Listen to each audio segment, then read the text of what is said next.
Hello, and welcome back to Foos Entertainment for my review of 2025's The Accountant 2.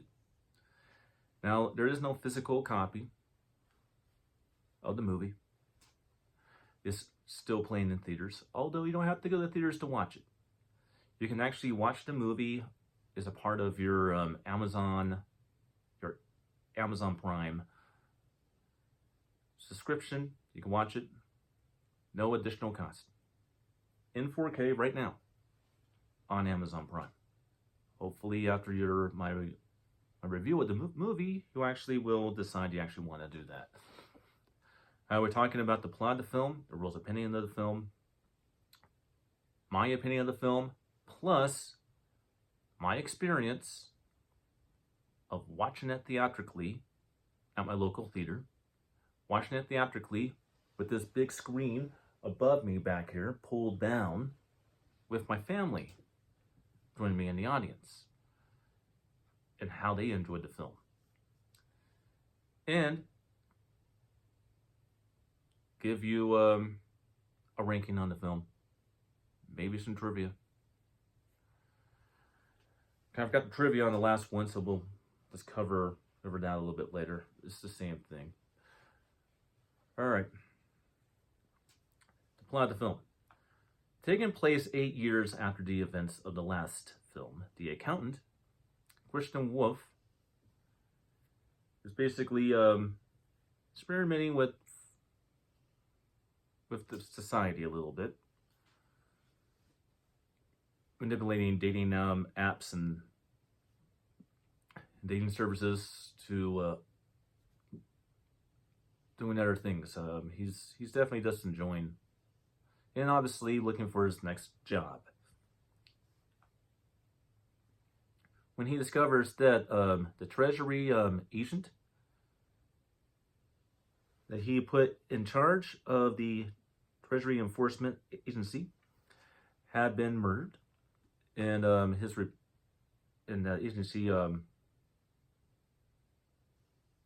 to find out the name of what he called agency. Yeah, the agency director's replacement, which is our main female protagonist from the previous film that was also tracking him, calls on him for help to solve the murder of their previous, now dead friend. And he discovers that, and also enlists the help of his brother Brixton from the previous film. And they discover a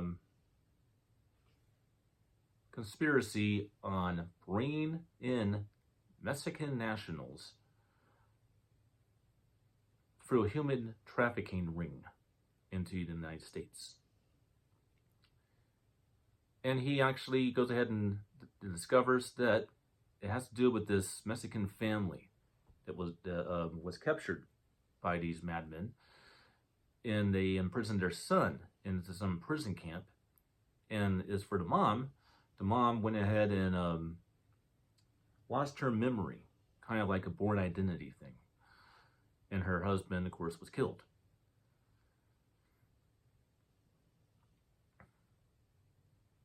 And he's on a mission to rescue this kid because he sees that this kid is like him. And that's kind of the serious part of it, but what's really cool about this movie is the non-seriousness. But first, let's go into kind of the rules opinion of the film. A lot of people like this one.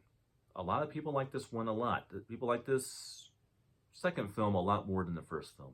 And the reason I suspect why is because it spends less time on being gritty and serious like the first film did, and spends a lot more time of coming across as a very fun, comedic action set piece after action set piece, kind of like budding movie, essentially. And people really enjoyed that. And let's go ahead and go on to, now, my opinion.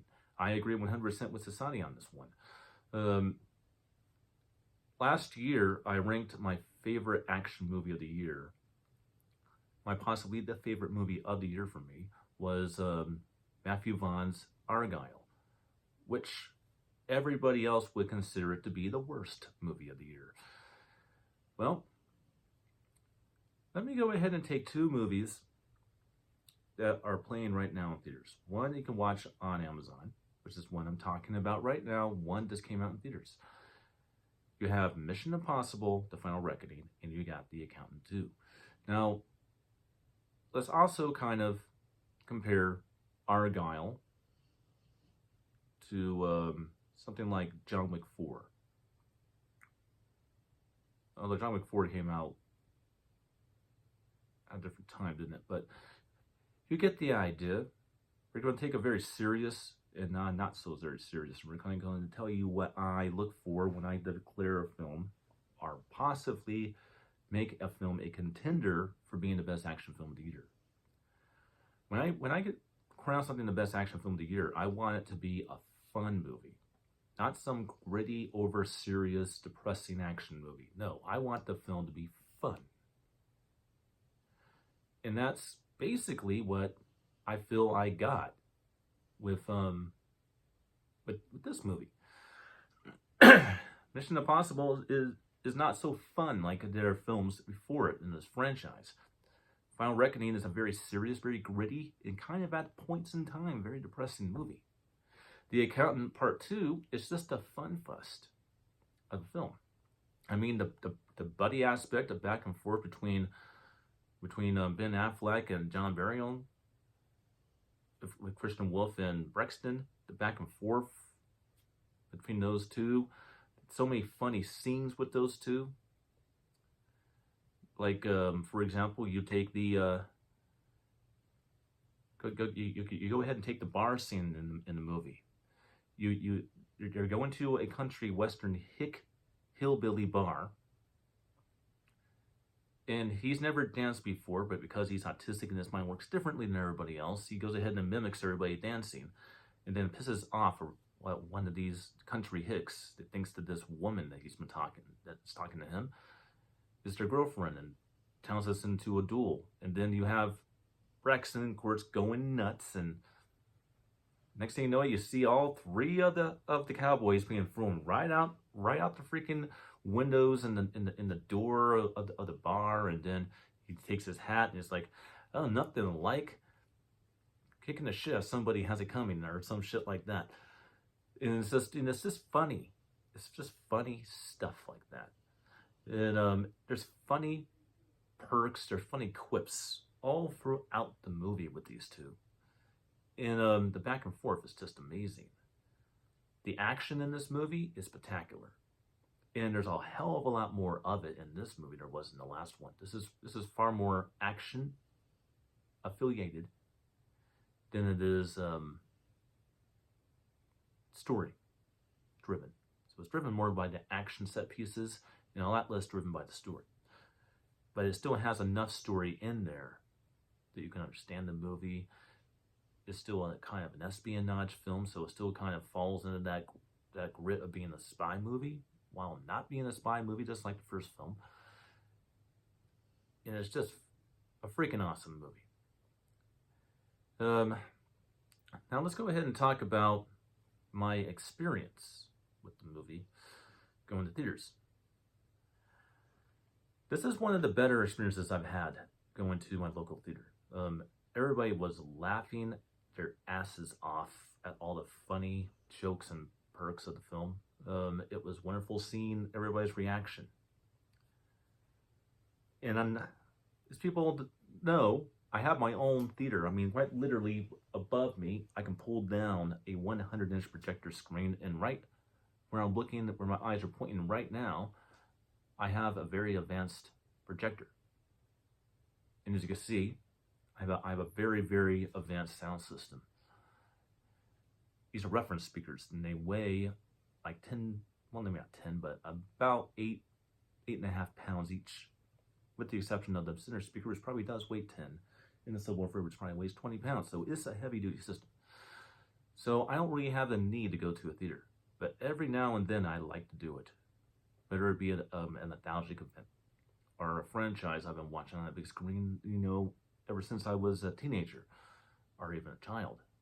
to where I just had to go back and see it. When it comes to Accountant 2, I wanted to go see it because I want to see everybody's reaction to the film. And it did not disappoint. And I was able to relive that feeling when I actually pulled down the screen, moved the stereos to the size of the big-ass 100-inch screen, which would engulf me and everything in this image if I had it pulled down right now. And my awesome projector and my family watching it with me. They could not go ahead and leave the room. They were so engaged in the film, and I love it when that happens at home.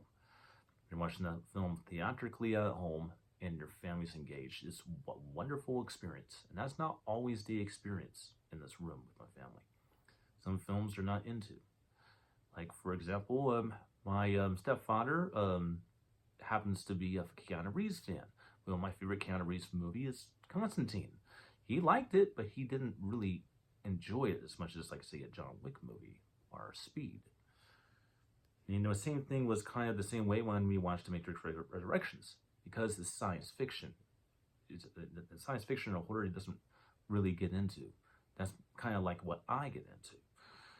So, but with this movie, it's a action comedy and full of hardcore, hard-boiled freaking action.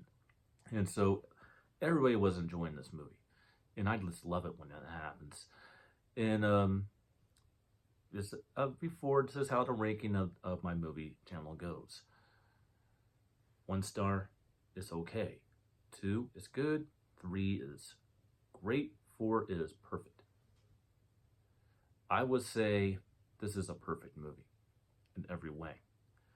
So I give The Accountant 2 a perfect 4-star score. Now let's talk a little bit about the quality really quick. This doesn't have the Dolby Atmos sound presentation, which of course you will be having on the physical media copy of the movie, or if you're watching it on Fandango, or on Fandango, whatever it's called. However, though, the 4K quality is very good in this movie. The HDR really does have a lot to do. And the sound, although being Dolby Digital Plus, has a lot going on in it. So you're going to have a very bold experience watching it on Amazon Prime and not have to pay additional costs to do it. So if that doesn't get you to go ahead and watch Accountant 2, and I did miss this on my last video, so I'll go ahead and talk about this real quick, and it's okay. This video is going to be a little bit longer. Last video of the night. Method actor. That is basically, in a lot of ways, what Ben Affleck is. Like, for example, you take Daredevil. He actually covered his eyes up because he wanted to have the real pure feeling of being blind when playing Daredevil. He did extensive research on autistic people to play the character of Christian Wolf. And it definitely shows in both of these films.